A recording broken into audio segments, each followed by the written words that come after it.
ゃあ、そんなわけでですね、足がとっても短いんですね。アロマ、ちょっと温泉ね。台湾さん、歩くのすごい苦手なんだよね。あれそうでもない？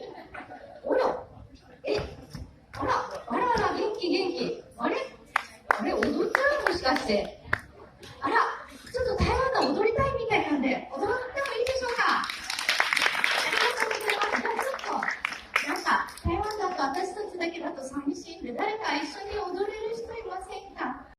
ありがとう。はい。